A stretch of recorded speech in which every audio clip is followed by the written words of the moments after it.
Assalamualaikum warahmatullahi ta'ala wabarakatuh. Innal hamdalillah nahmaduhu wa nastahdihi wa nastaghfiruh wa na'udzu billahi min syururi anfusina wa sayyiati a'malina. Man yahdihillahu fala mudilla lahu wa man yudlil fala hadiya lahu. Nashhadu an la ilaha illallah wa nashhadu anna Muhammadan abduhu wa rasuluh. Allahumma ja'alna minal ladzina yastami'una al-qawla fayattabi'una ahsana. Wa ba'd. Tuan-tuan, puan-puan, sahabat-sahabat yang dikasihi sekalian, minta maaf terlewat tadi. Semalam ada hal lewat tidur, azan subuh baru bangun. Jadi saya solat rumah dulu, lepas tu datang. Tak maaf. Kita sambung lagi dari bicara yang lepas. Cuma fokusnya berbeza sedikit, tapi masih lagi berlega dalam persoalan riak. Mungkin sahabat-sahabat sudah terlupa dalam bicara kita yang awal hari itu, kita kata riak itu lebih terfokus kepada 3 perkara. Pertama ialah riak itu adalah penyakit hati, bukan kelakuan. Jadi kita tak boleh semudah-mudahnya menuduh kawan-kawan kita itu riak ataupun tidak. Dia sendirilah yang mengawal tindakannya, adakah dia melakukan sesuatu itu riak ataupun tidak. Itu yang pertama. Yang kedua, riak itu lebih kepada apa yang kita sebut mengenai amal ibadat kita kepada Allah Subhanahu Wa Taala. Dan yang ketiganya, riak itu walaupun ianya ada pada amal ibadat, sebaliknya amal ibadat itu dibahagikan kepada 2. Ada ibadat di antara kita dengan Allah, dan ada ibadat yang dikira syiar agama. Jadi ibadat-ibadat yang berbentuk syiar itu kita disuruh untuk melakukannya di depan khalayak, dan jika kita melakukannya di depan khalayak itu tidaklah otomatiknya kita adalah riak. Itu bicara kita yang pertama itu. Bicara yang kedua mengenai amal ibadat yang khusus kita lakukan tadi di antara kita dengan Allah. Maka katanya kadang-kadang terlintas dalam hati kita, alangkah baik kalau orang tahu. Sedangkan kita sudah menyoroknya daripada pengetahuan orang. Jadi jika kita bersikap begitu, walaupun orang tidak tahu, tetapi dia sudah terlintas dalam hati kita untuk mendapat perhatian manusia, maka dia juga dikira dengan riak. Itu lebih kurang apa yang kita sebut dalam kuliah yang lepas. Pada pagi ini, tuan-tuan, dia menyebut mengenai bagaimana sikap kita dengan manusia pula. Kadang-kadang sahabat-sahabat yang dikasihi sekalian, berlaku suatu ketidakseimbangan di antara takutnya kita kepada riak dengan apa yang disebut dengan keserebehan. Keserebehan tu gebedia terjadi ya. Serebeh lah. Serebeh ke apa dia? Saya pun heran tuan-tuan ni. Saya sebut macam faham, lepas tu saya tanya tak tahu. Serebeh ke apa dia? Serebeh. Serebeh bukan tak sempurna serebeh ni. Dia tak ada orang Kelantan tolong saya ya. Semua tak mengaku. Serebeh ni maksudnya dia mari masjid, dia pakai baju tak gosok. Keselekehan. Itu ya. Kan bagus macam tu. Haji Anwar cakap dengan saya Kelantan tapi keselekehan itu. Jadi sering kita jumpa ya, bila orang tu join tasawuf ataupun belajar tasawuf, maka kita nampak dia punya penampilan tu selekeh. Itu satu sudut. Jadi kalau kita tanya dari mana datangnya keselekehan itu ataupun kelantak engkau lah itu tu, sering digunakan alasan tasawuf. Misalnya lah, contoh saya kadang-kadang saya pergi ke pejabat bergaduh dengan isteri si tak gosok baju, kan, kita pun pakai baju tak konyol gitulah. Lepas tu orang tanya, guana tu tak gosok baju hari ni, zuhud. Nampak tak? Kita menggunakan istilah tasawuf untuk cover selekeh tu, seolah-olah semacam orang tasawuf itu menganjurkan keselekehan itu, seolah-olah bila kita belajar tasawuf selekehlah begitu. Malah saya selalu jumpa, ya, minta maaf ya tuan-tuan, saya tengok tuan-tuan berpakaian ni, saya punya memori kata tak banyak mana tuan-tuan tukar baju sama. Tapi bila tengok luar Audi, jadi maksudnya PT ada, tapi apa mari masjid pakai hak paling buruk. Dia bertanya zuhud lah, tapi zuhud. Jadi kita pun kata apa jadi gitu kenapa jadi macam tu. Dan saya pun kadang-kadang kita belik-belik Facebook ke apa panggil website, tengok muka tuan-tuan dekat pejabat handsome. Saya kalau orang Kelantan panggil smart jetak, handsome lah. Tapi bila bagi masjid, ya Allah, rasa nak bagi sedekah ke dia. Jadi gitu. Jadi kita pun kata, kenapa begitu? Jadi persoalan sekarang ialah sebabnya bukan kita tak baik, sebabnya tidak ada keseimbangan tadi, ya. Okey, itu isu yang disentuh oleh Tuan Syekh pada pagi ini. Maka Tuan Syekh pun sebutlah ungkapannya, kata dia, ghayyib nazaral khalqi ilaika binazaril haqqi laka. Maksudnya abaikan penilaian manusia terhadap kamu ataupun pandangan manusia terhadap kamu dengan menumpukan pandangan Allah terhadap kamu. Jadi tuan-tuan, jika hikmah itu dibaca secara sepintas lalu, itu yang menjadikan kita mari masjid selekeh tu. Jika dibaca sepintas lalu. Saya bagi contoh teks agama yang lain yang sering kita faham sepintas lalu, itu menjadikan kita fahamnya tidak dalam bentuk yang keseimbangan. Misalnya baginda SAW bersabda, kata baginda, iyyakum wadh-dhann fa inna dhanna akdzabal hadis. Jangan kamu berburuk sangka, kerana sesungguhnya buruk sangka itu adalah pembohongan yang besar. Jadi hadis itu kan tuan-tuan, saya dulu bila baca hadis tu, saya rasa hadis itu bermaksud nasihat sepihak, nasihat yang diberi oleh Nabi untuk satu pihak je. Sehinggalah saya baca hadis itu diulas oleh Syekh Muhammad Al-Ghazali. Sebenarnya nasihat itu bukan sepihak, nasihat itu dua pihak. Jadi bermula daripada itu, maka kenyataan-kenyataan agama yang dilihat dalam bentuk sepihak rasanya tidak benar ataupun tidak tepat jika dilihat dalam satu pihak, sebaliknya dilihat dua pihak. Misalnya hadis tadi kan, Nabi kata jangan kamu berburuk sangka, kerana buruk sangka itu ialah pembohongan yang benar. Jadi sekarang orang menggunakan hadis itu untuk mengecam orang buruk sangka terhadap kita. Jadi sebenarnya nasihat itu sudah disalah faham. Kita seolah-olah memaksudkan nasihat Nabi itu supaya orang jangan mengumpat kita.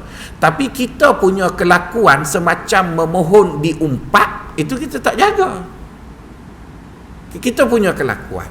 Jadi sedangkan Nabi nak beritahu, kamu jangan berkelakuan sehingga kamu diumpat, dan orang pun jangan mengumpat seseorang yang lain. Jadi pada hari ini kita lihat orang buat dosa dia tak malu pun. Lepas tu bila dia nampak orang macam nak ngumpat dia, ngumpat atas. Aku collect pahala. Mudahnya collect pahala kalau gitu, baik kita jadi jahat belaka tuan-tuan. Ambo jadi ustaz jahat, ajaran orang ngumpat. Gitu ke? Adakah kan selalu keluar dekat media sosial, saya beruntung kerana saya banyak pahala hari ni sebab collect umpat orang. Ya betul tuan-tuan, kenyataan itu ada benar, tapi awak salah faham. Kelakuan awak mengundang umpatan itu tak layak untuk awak nak collect umpat itu. Kan misalnya tuan-tuan, Haji Anwar jumpa dengan saya dekat Wan Utama dengan seorang perempuan cantik. Haji Anwar pun baik sangkalah, oh comel bini ustaz. Lepas tu jumpa pula dekat Sogo, perempuan lain pula cantik. Oh tak beritahu bini dua. Betul kan? Jumpa seorang pula dekat Maidin USJ, hak lain pula comel pula. Oh ada 3 ustaz kuat kata kecil manis. Okeylah gitu. Lepas tu jumpa pula dekat Putrajaya, hak lain pula. Ui hebat benar, makan sore ustaz pak dah. Lepas tu sekali lagi jumpa pula dekat KLIA, hak lain pula. Ajan apa bengong. Setahu aku pak aja. Warna 5. Jumpa dekat Singapura, hak lain pula. Masa tu Ajan nak kata apa? Baik sangka Tok Guru tak tahu gitu.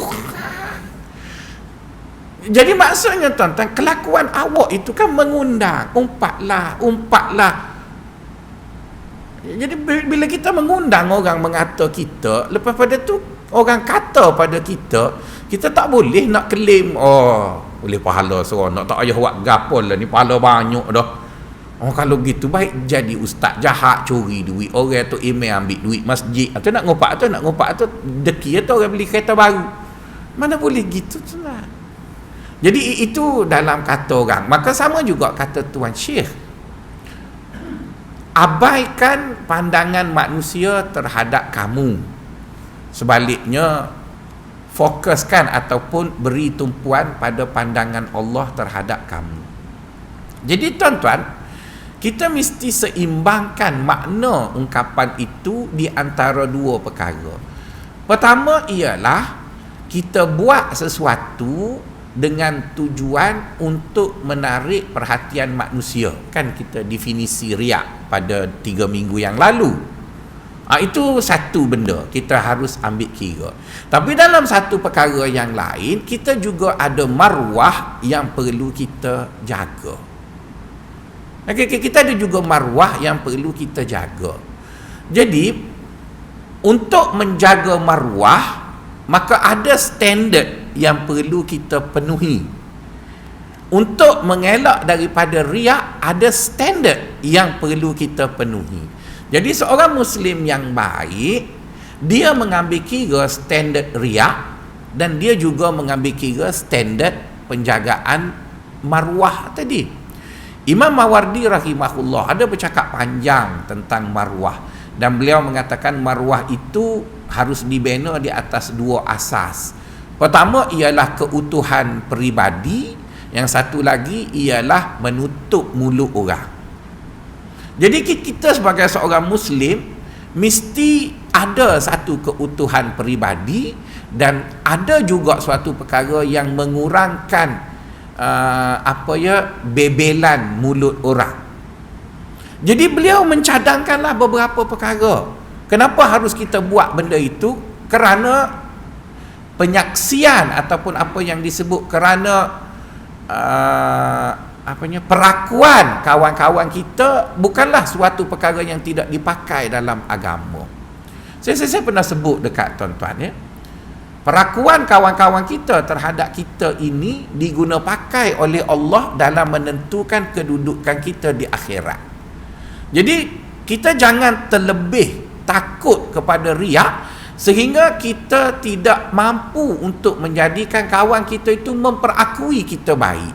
Misal contohlah ya tuan-tuan, bila kita meninggal dunia, kan dulu ada selalu imam tanya lepas solat jenazah, apa kamu kata pada mayat ini?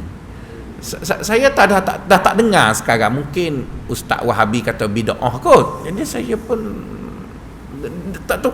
Dulu dengar begitu.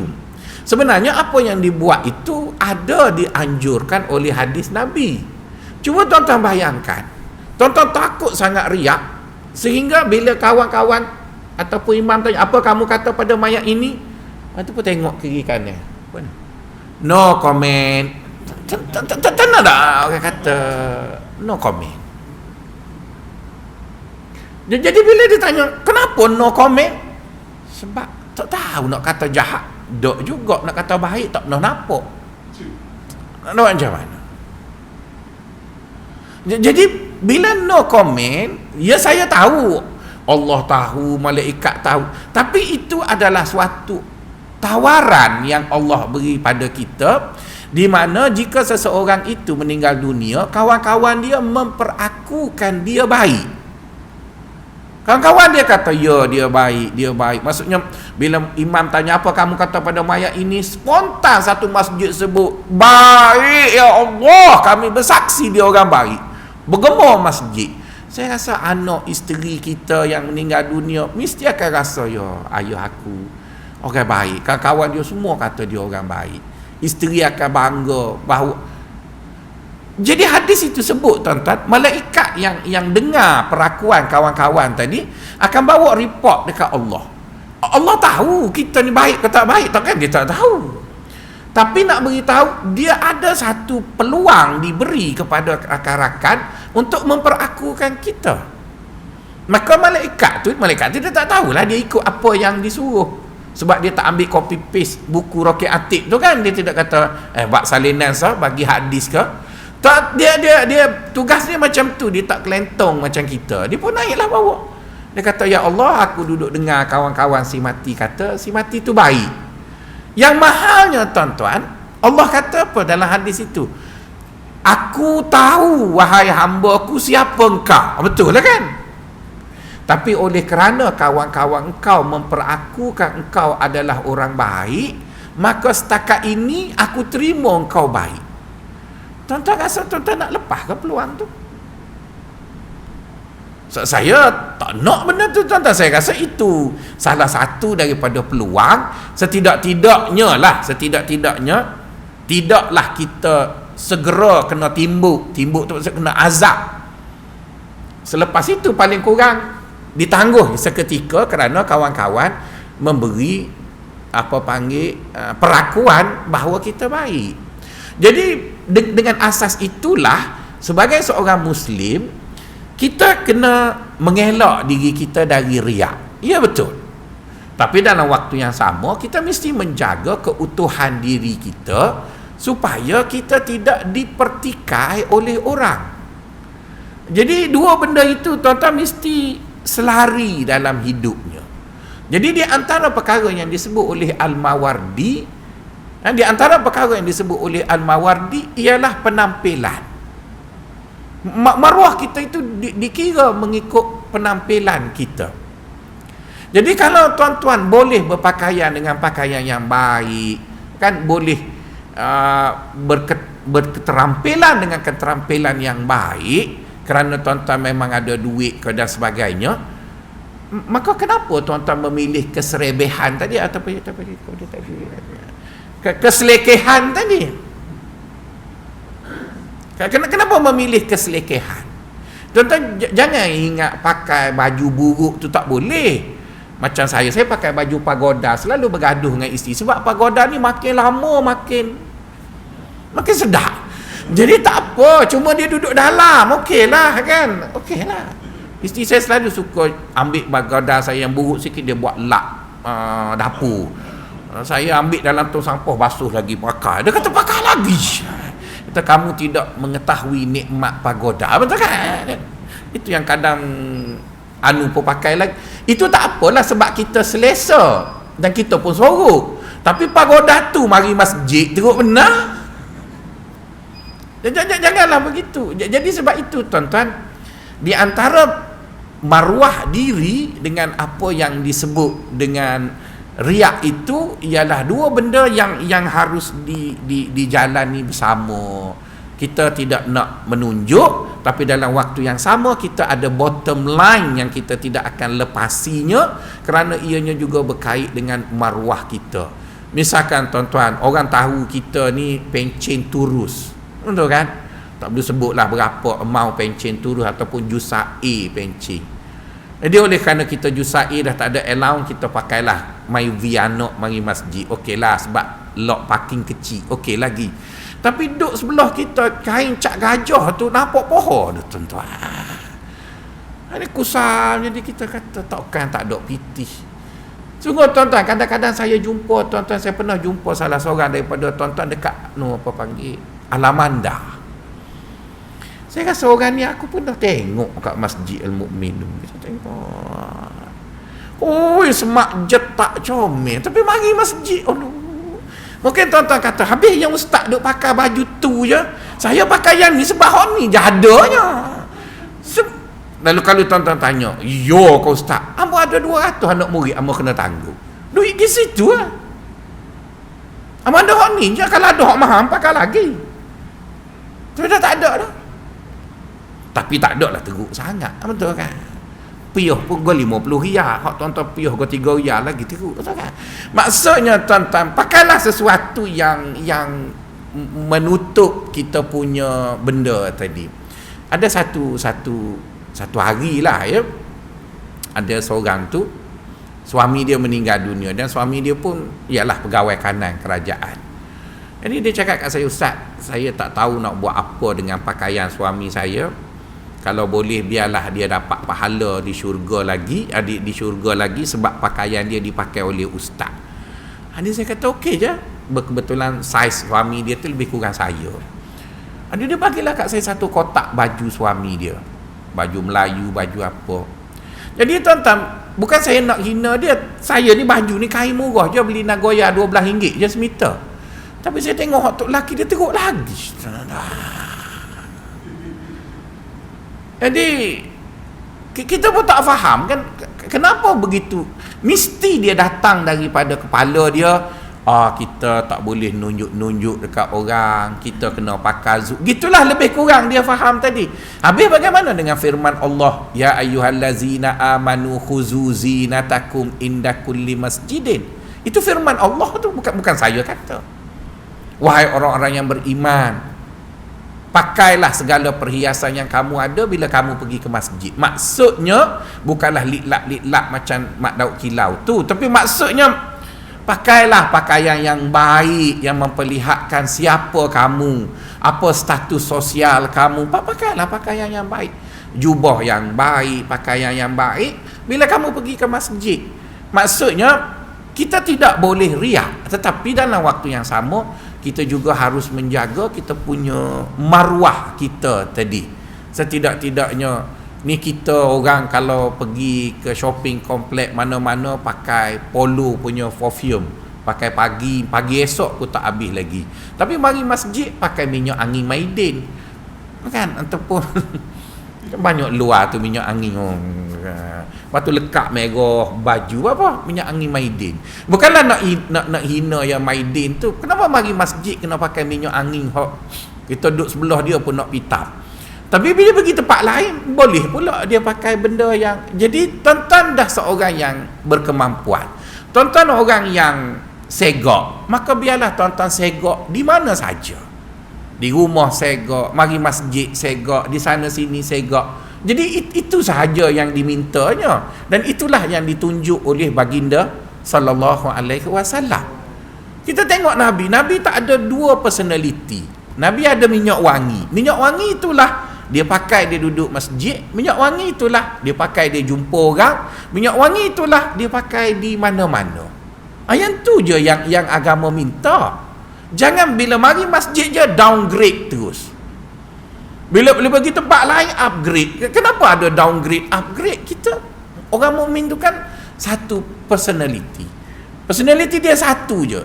Di luar dia kemas, di mari masjid pun dia kemas. Di sana dia bawa apa yang dia ada dengan nikmat Allah, dia mari masjid pun bawa lah benda yang sama. Jadi kalau tuan-tuan boleh macam tu, dia tidak dikira riak, tuan-tuan. Kerana itu adalah diri tuan-tuan yang sebenar. Apa salahnya dengan benda tadi? Jadi sebab itu apabila dia sebut ghaib nazaral khalqi ilaika, abaikan pandangan manusia terhadap kamu dengan mengambil kira pandangan Allah terhadap kamu.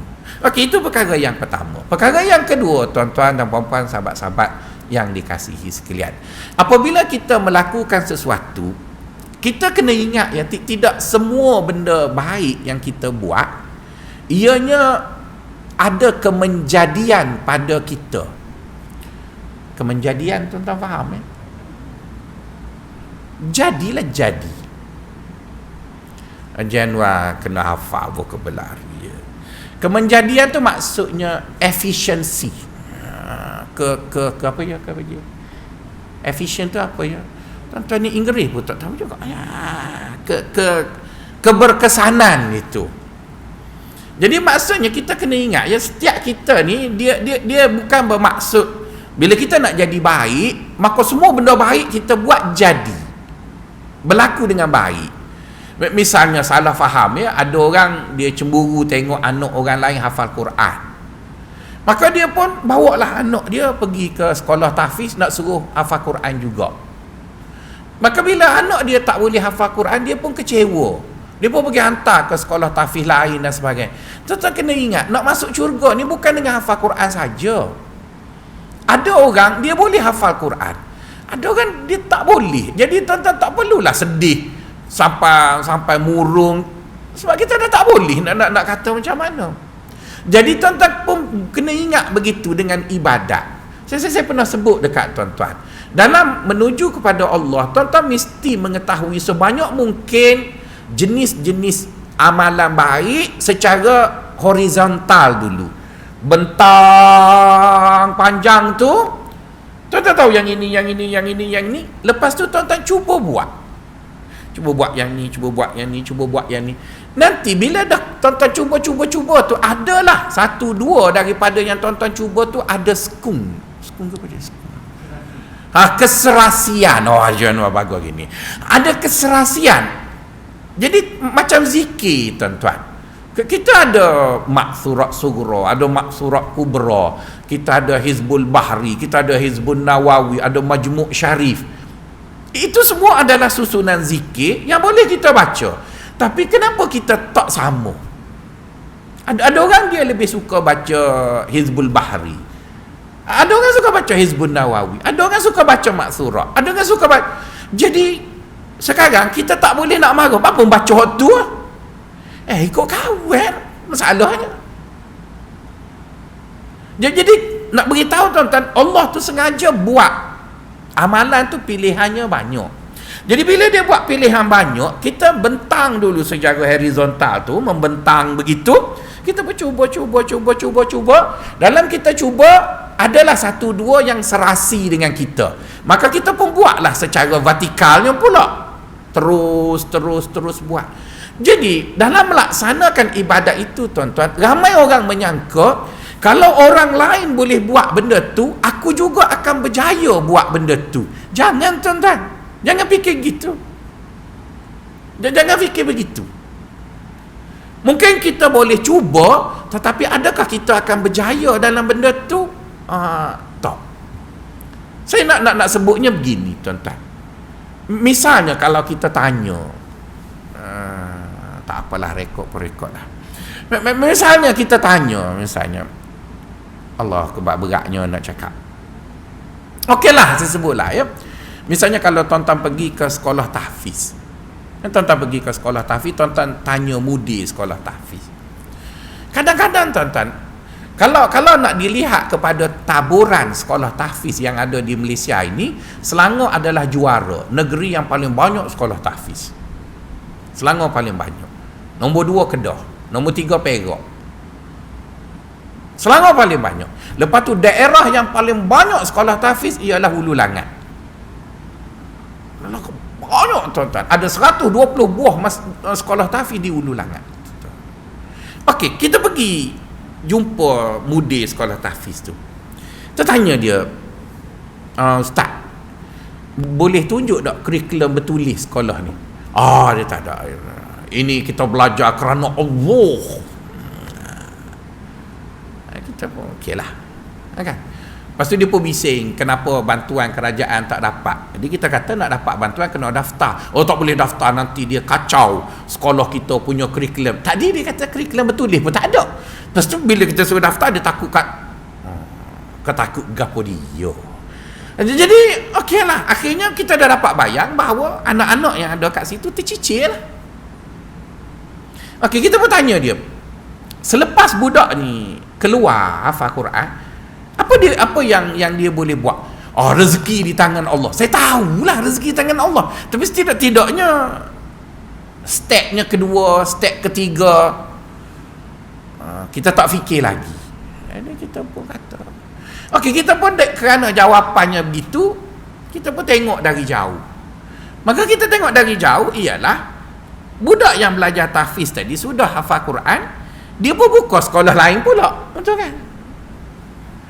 Lepas dia buka sekolah, lepas tu ada budak belajar dengan dia hafiz Quran, keluar buka sekolah pula, betul kan? Jadi sekolah banyaklah. Okeylah.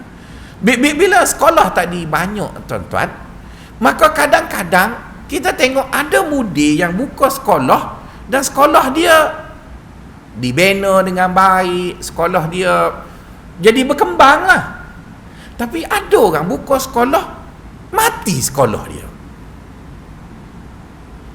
Jadi sekarang niatnya kedua-duanya baik, tapi kenapa yang ni buka sekolah tahfiz, sekolahnya berkembang, pengurusannya baik? Kerana ada kemenjadian lah pada benda dia buat tu. Ada yang ni dia buka juga tapi mati. Kenapa mati? Bukan dia buat jahat, dia tak boleh jadi mudir sekolah.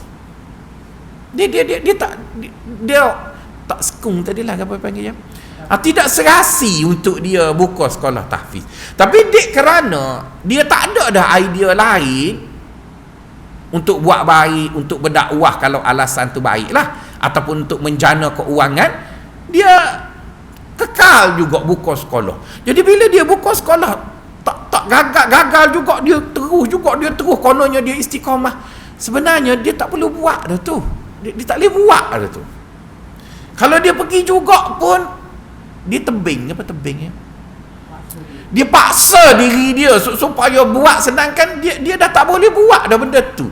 Maka kenapa dia paksa diri dia buat, sedangkan ada je cara lain untuk dia buat baik? Kan ada cara lain. Maka dia pun cubalah analisis sikit, kenapa aku gagal? Maka dia kata, mungkin kita gagal ni sebab kita tak upload aktiviti ataupun operasi sekolah kita dekat Facebook. Jadi dah lah dia nak urus sekolah tak pandai. Nampak darat tu apa ya? Low class. Nampak dah low classnya. Lepas tu dia ambil pula dengan kamera low class. Macam kan? Seni ambil gambar pun tak bagi belajar dengan Syekh ni, low class lagi. Upload dekat Facebook 2 kali low class. Last kali jadi sampah kelas. Itu yang berlaku tu. Tapi orang lain mungkin tidak begitu. Jadi akhirnya orang tak tertarik untuk membantu sekolah dia. Maka dia pun mula marah. Apalah tidak membantu sekolah agama asyik. Dia pun mula marah. Kenapa dia marah? Sebenarnya dia tak perlu pun buat benda tu. Kalau dia betul buat tu nak masuk syurga, banyak lagi kan amalan baik yang kita. Itu satu contoh. Satu contoh lagi ni, minta maaf juga benda yang marah kat orang berlakon. Satu lagi NGO, kan? Buat NGO. Dulu ingat bila derma ni, masjid je ada tong dermanya. Tapi oleh kerana dia tak dilantik jadi AJK, maka dia pun gerak buat NGO. Dia pun collect derma. Bila dia collect derma, tuan-tuan, bank negara pula izin boleh guna 30% daripada derma itu untuk pengurusan. Bila dia buat projek untuk bantu orang, dia macam umpama kata orang Kelantan, maha tali dari beruk. Tuan-tuan tak maksud maha tali dari beruk? Maksudnya dia nak bagi bantuan pada orang asli itu mungkin 15,000. Tapi dia sewa 4 wheel, nak bawa semua AJK NGO dia 60,000. Lepas tu pakai baju pula Satu helai baju RM45. Ada topi lagi, kasut lagi. Hak tu amal ke tu? Tu koleksi saya kerja amal tu. Jadi tuan-tuan, kita pun jadi tanya. Jadi bermaksud bukan semua macam tu. Ada orang yang buat kerja amal, dia pakai baju pagoda dia ke, dia tak kisah pun. Yang penting dia sampaikan apa yang dia boleh. Jadi kos untuk dia delivery benda tu mungkin tak sampai pun 3%. Bakinya diberi kepada sasaran yang dia nak. Jadi bermaksud ada orang dia buat dan dia wibawa dengan benda yang dia buat, dan dia ada kemampuan untuk dia buat sehingga dia tidak bergantung dengan benda yang dia buat tu. Maka kemenjadiannya, apa fahamkan kemenjadian, maksudnya benda tu dibuat jadi sungguh lah, dan dia tak perlu pun tunjuk dekat orang. Allah suka dengan dia, maka dengan sendiri Allah gerak hati orang untuk ambil tahu Allah. Jadi dia adalah kemenjadiannya. Tapi bagi kita yang belum cuba buat benda tu, kita jangan ingat dia boleh buat, aku boleh buat juga. Jangan, tuan-tuan. Kita tak semesti begitu. Dan kita kena ingat, bukan itu sahaja jalan untuk masuk syurga. Kan banyak lagi. Jadi kalau kita buat NGO kerana nak masuk syurga, kenapa kita tertumpu pada benda yang sama? Jadi bila kita tertumpu, maka apa yang akan berlaku? Ialah persaingan. Ini akan berlaku persaingan. Bila bersaing, maka mestilah nak tunjuk baik belakang. Itu yang terjebak dengan riak tu. Sebab kita nak buat. Lepas tu kalau dilihat kepada keberkesanannya pula, kurang lah. Lebih banyak, lebih mahal rantai tadilah daripada beruk itu sendiri. Bukanlah saya kata tolong orang tu beruk ya, tapi itu perumpamaan orang Kelantan sebut, mok saya selalu sebutnya, kos operasi lebih mahal daripada bantuan yang nak diberi. Agak-agak tuan-tuan faham lah ya. Dah kena marah dah ni. Jadi macam nak sebutnya, tuan-tuan, begitulah lebih kurang. Jadi kadang-kadang bila tuan-tuan nak buat satu benda baik yang memungkinkan tuan-tuan masuk syurga, tuan-tuan jangan ingat bila orang tu buat, maka tuan-tuan boleh buat, dan bila dia berjaya, maka tuan-tuan akan berjaya buat benda tu. Jadi bila tuan-tuan nak hafal Quran, tuan-tuan cubalah hafal Quran, tak ada masalah pun. Tapi bila tuan-tuan dah cuba-cuba hafal tak ingat, hafal tak ingat, macam tuan-tuan belajar tasawuf dengan saya lah, dengar-dengar macam faham, lepas tu esok tak ingat, lepas tu dengar pula, lepas tu tak ingat kan. Jadi nak buat macam mana? Jadi itu je lah yang Allah Ta'ala beri dekat kita, maka kita terima lah. Tapi kalau kita usaha lagi sedangkan kita rasa kita dah tidak layak untuk buat benda tu, maka kita akan terdorong kepada riak tadi. Kita akan terdorong. Tapi kalau kita buat benda tadi dan benda tadi ada keserasian dengan kita tak kisah pun manusia, tuan-tuan. Sebab kita sudah mula rasa seronok buat. Jadi bila kita rasa seronok dan kemenjadian itu berlaku disebabkan berlakunya keserasian di antara suatu benda yang kita buat dengan diri kita, maka kita sudah asyik dengan benda tu sehingga kita lupa nak khabarkan pada manusia lah. Tapi kalau kita cuba buat dengan satu tujuan yang terselindung dan kita tidak berjaya mendapat benda tu, maka akan wujudlah suatu yang kita panggil kita gagal. Dan bila kita gagal, kita paksa benda tu supaya berlaku seperti yang kita nak, walaupun ianya tidak berlaku. Maka dikhawatiri bila kita terus begitu, maka kita cuba mencari perhatian manusia. Jadi bila kita cuba cari perhatian manusia, maka sayanglah tuan-tuan, dahlah kita buat tak menjadi, kita paksa diri kita pula, letih pula tu. Lepas pada tu kita batalkan pahala yang kita buat tadi kerana kita mencari perhatian manusia. Jadi 2-3 kali rugi, tuan-tuan.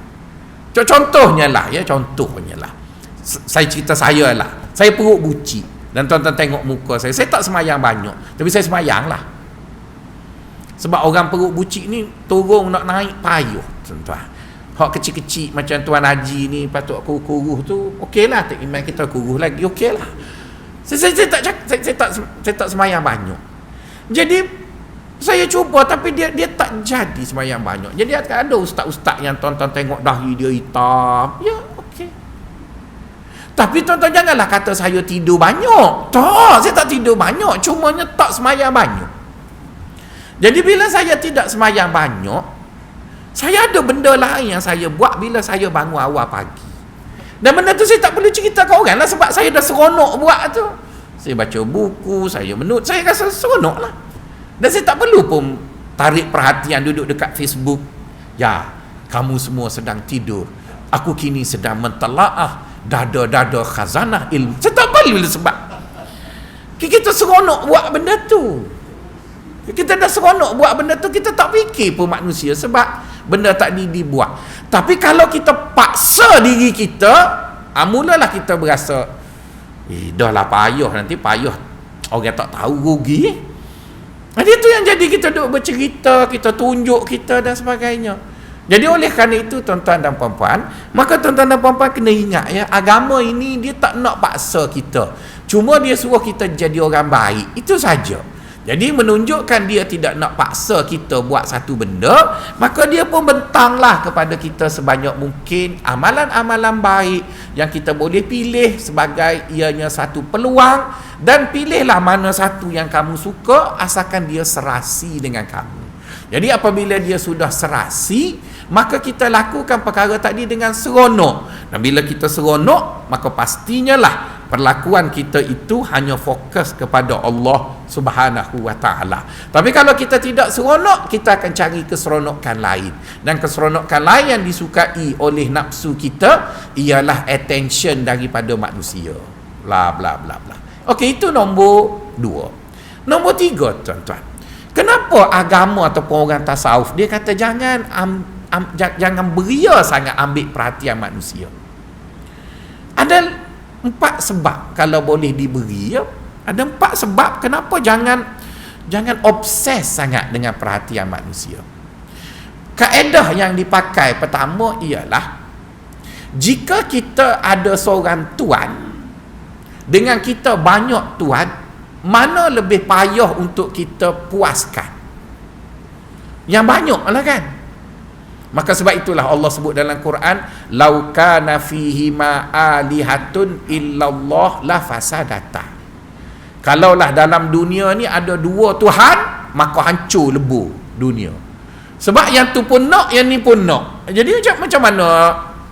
Jadi sebab itu dalam agama lain dia kata Tuhan banyak, tapi Tuhan ada ranking. Ada Tuhan agung, ada Tuhan nombor 2, nombor 3, akhir sekali Tuhan daun, Tuhan katak, Tuhan macam-macam. Jadi dia sebenarnya satu dia juganya. Sebab kalau dia kata 2 Tuhan yang kedua-duanya berkuasa mutlak, hancurlah tuan-tuan.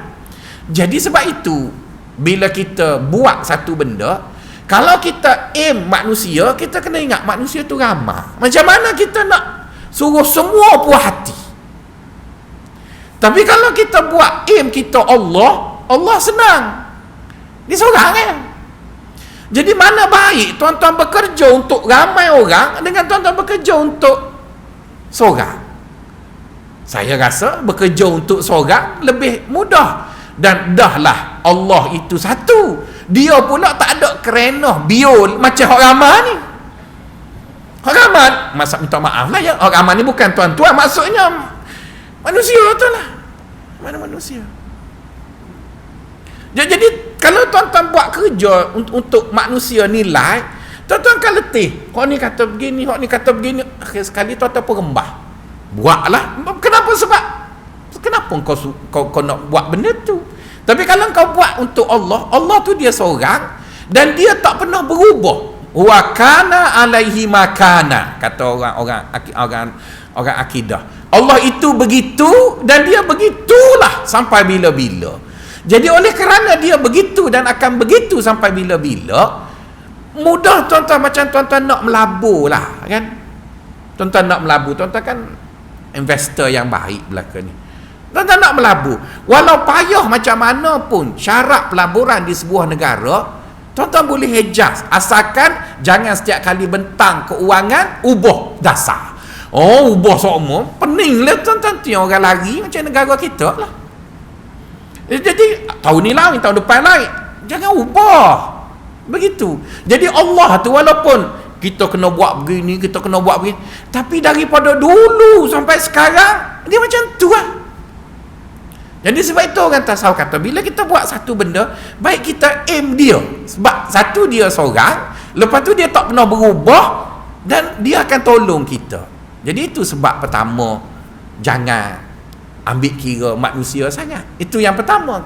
Yang kedua, tuan-tuan, apabila tuan-tuan manusia, tuan-tuan bercerita mengenai apa yang tuan-tuan buat kepada manusia, tuan-tuan rasa manusia ni mana ramai hati busuk dengan hati baik.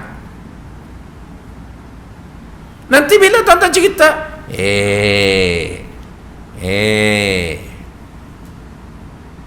begitulah tuan-tuan. Saya cakap sungguh tuan-tuan, bila saya buat kerja tu kat anak murid saya jadi serba salah. Walaupun saya naik pangkat, ada duit, saya tak boleh tukar kereta. Bukan salah tak boleh tukar, nak beki kereta robek pun tak boleh. Nanti bila beki, pakai duit mana tu? Kita jadi, bini saya dah mengamuk dah. Kata sabarlah, cari tu lelaki lain nak. Jadi maksudnya tuan-tuan, kita terpaksa kena, sebab mulut orang tu kan mulut lembek, popek-popek, mulut orang. Jadi oleh kerana kita doim orang, jadi kita pun tapi kalau kita tak jaga orang, masalah juga. Sebabnya tidak ada seorang ulama yang hidupnya mewah. Maka sebab tu saya tak boleh terima ustaz mewah. Saya tak pernah jumpa ulama mewah. Tapi kalau ulama tu naik kereta mewah orang, tu tak apa. Kan kadang-kadang orang tu dia ada kereta mewah, dia ajak ustaz naik ambil berkat, itu okey lah. Ini ustaz tu sendiri bercita-cita ingin, itu tak betul. Ustaz tasawuf pula lagi lah tak betul. Tuan-tuan kena ingatnya beza antara kaya dengan mewah. Kaya bermaksud dia ada duit, lepas tu duit dia beri kat orang, itu kaya, tak apa. Tapi kalau dia ada duit kemudian dia menunjukkan kemewahan, itu ada masalah pada ustaz. Sebab setiap ustaz mesti akan bercakap, sesungguhnya akhirat itu lebih utama. Kan? Ustaz akan bercakap gitu. Sesungguhnya wa innal akhirah lahiyal hayawan, akhirat itu lebih kekal. Apa yang ustaz cakap ni, tengok kereta macam tak nak mati je. Bukanlah suruh naik basikal buruk, tapi maksudnya dia, tuan-tuan, kita orang bandar, kita tahu mana yang kita panggil mewah, mana yang kita panggil perlu. Jadi kalau perlu tu okey lah. Tapi bila bermewah-mewah, kadang-kadang tuan-tuan tengok ustaz tu dia punya telefon yang terbaru, tempah terus daripada USA kan, iPhone 13.5 plus lagi. Dia pun tunjuk, telefon mana je Anwar? Made in China. Dia tak pakai. Ni ada 7 orang je kat dunia, ambuh nombor 7 tu. Jadi kita pun kata, hebat, up to date ustaz, benda tu kan. Jadi bila dia mewah, lepas tu dia pula sebut kat orang, derma lah kerana saya ada sekolah anak yatim. Kita pun tanya, ustaz beli iPhone pakai duit mana? Ustaz jaga anak yatim ke anak yatim jaga ustaz? Jadi sebab itu bila kita bercerita banyak sangat pada orang, kita kena ingat bahawa orang tu kan semua baik pun. Lebih-lebih lagi kalau tuan-tuan musim-musim dekat nak bulan 4 ni, jangan tunjuk makan di restoran. Nanti pegawai hasil tak percaya bila tuan-tuan penyata hasil. Kan kita kan boleh tengok Facebook dengan Instagram orang. Jadi dia declare cukai, tak kena cukai, malah dapat potongan cukai bla bla. Tapi pegawai hasil tengok makan Armada Hotel, Hilton, Cangkode pula Kongkok, betul kan? Macam-macam kan dia kata makan situ, baju ada brand. Macam mana? Cuti di Istanbul, cuti situ. Cuba tuan-tuan tengok, ambil gambar cuti Ulu Yam, makan mihun Singapura, betul kan? Pagi-pagi sarapan dekat surau masjid USJ. Jadi bila macam tu orang pun tak kata, tuan-tuan. Jadi itu sebab nombor 2, kenapa orang tasawuf kata jangan kira sangatlah dengan manusia tadi. Pertama, kita akan susah kerana kepala manusia tu macam-macam. Yang kedua, bila kita bercerita kepada manusia sendiri, dia adalah berdengki. Disebut dalam satu hadis, likulli zi nikmatin hasud. Bagi setiap orang yang ada nikmat, maka akan adalah orang yang dengki dengannya. Jadi lebih baik kita fokus pada Allah je lah. Ini kalau kita nak buat apa-apa, Allah je lebih utama, kerana Allah tak pernah dengki dengan kita, Allah tak pernah berubah, maka cara nak berinteraksi dengan dia jauh lebih mudah. Okey, perkara yang ketiga, kenapa kita diminta supaya jangan ambil kisah dengan manusia? Kerana manusia itu dia menilai kita berasaskan apa yang dia tahu. Kan tak mungkin tuan-tuan nak beritahu pada semua manusia. Kan kita apabila kita ambil gambar apa yang kita ada. Dulu tuan-tuan saya suka juga bila masak-masak saya ambil gambar. Tapi lepas 2-3 peristiwa tu saya tak sukalah. Satu kali saya masak, tuan-tuan, saya masak. Kan saya ni minta maaf lah. Saya duduk di rumah, saya suka pakai kain sarung bini. Saya mari sini saya pakai kain sarung orang lelaki lah. Kalau duduk di rumah saya pakai kain bini lah, kain orang tino. Saya pakai kain orang tino dengan baju pagoda. Begitulah. Jadi kalau tuan-tuan tanya apa, sayang ke bini lah, tak seri pelepah pakai formal gitu. Lepas tu satu lagi, kain orang perempuan tu kan sedap, lepas masak sapu kain tu dia tak sebab dia kain cotton tu kan, dia sedap sapu tu kan. Lepas tu dia lambat nampak cemar, muka dia bunga belakang, sudah makan sapu, dia jadi perangai orang kampung. Saya masak gitulah, masak. Bila kita tunjuk kita masak, ada 3 orang datin, dia komen kain saya tu. Kita nak suruh dia komen kita masak tu, dia komen kain. Dia kata, ni mesti pakai kain hot semalam bini ni. Allah tu dia ginilah contoh. Malu saya. Lepas tu balah dengan bini. Apa yang tulah orang suruh pakai seluar, malu ke orang bla. Sebab gambar ya contoh. Sebab gambar. Lepas tu satu kali tu saya pakai kain sarung bini juga, tapi dia tak pakai lagi hak baru. Bini saya kata, ni kain sarung orang tino mana pula.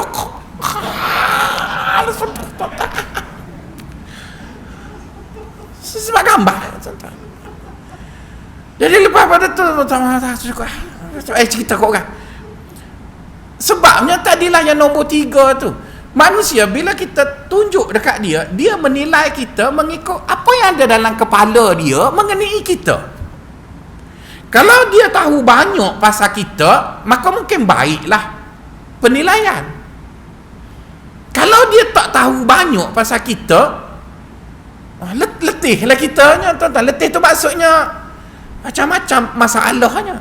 Tapi kalau kita buat memang untuk Allah je yang ambil kira, tuan-tuan jangan risau. Disebut dalam satu hadis, saya pun lupa matanya, jika kamu solat dalam sebuah rumah yang mempunyai 70 pintu, maksudnya sorok lah tu, kiasan kepada sorok. Mana ada orang rumah ada 70 pintu kan. Maksudnya kamu semayang, kamu buat baik, kamu tutup begitu sekali pun, kamu tak akan mati sehingga akan sampai ke telinga kamu orang puji kamu baik. Jadi bermaksud seolah-olah Allah nak beri satu garanti, mu buat benda ni, mu jangan risau dengan orang tu. Mu jangan risau dengan orang tu, mu buat je. Dengan mengambil kira aku, tugas akulah yang akan menyampaikan pada orang lain bahawa mu baik. Jangan mu duk risau, nama aku tak beritahu kat orang ke apa. Tak, Allah akan beritahu, tuan-tuan. Percayalah. Buktinya ulama dulu, tuan-tuan, mana ada Facebook, mana ada media massa, mana ada Instagram. Kan kita tahu ulama itu ibadahnya macam mana. Dia tak cerita pun kita. Tapi kenapa sampai ke telinga kita? Kerana Allah berjanji akan menyampaikan benda itu. Jadi oleh kerana itu, tuan-tuan dan puan-puan, jangan kisah sangatlah dengan manusia. Walaupun begitu, janganlah bila kita sebut jangan kisah tu, kita mengambil sikap lantaklah kau manusia, kamu nak kata apa pun tak betul juga. Kita mesti mempunyai satu keseimbangan di antara kita menjaga maruah kita dan kita menutup aib kita sehingga orang tidak mempertikaikan kita, tetapi fokus kita dalam melaksanakan sesuatu adalah Allah Subhanahu wa taala. Dan percayalah, tuan-tuan, kita tak akan rugi. Jadi jika ada orang kata rugilah kau buat macam ni, orang tak tahu rugi. Tak, tuan-tuan, tak rugi pun. tak rugi pun. Kenapa? Kerana Allah SWT akan membantu kita dan dia berjanji akan menolong kita bila kita buat sesuatu yang dia suka. Maka siapakah yang lebih tuan-tuan percaya yang memberi janji untuk menolong kita? Adakah manusia ataupun Allah Subhanahu wa taala? Saya rasa setakat itu dulu. Saya pun ada hal kejap lagi. Assalamualaikum warahmatullahi taala wabarakatuh.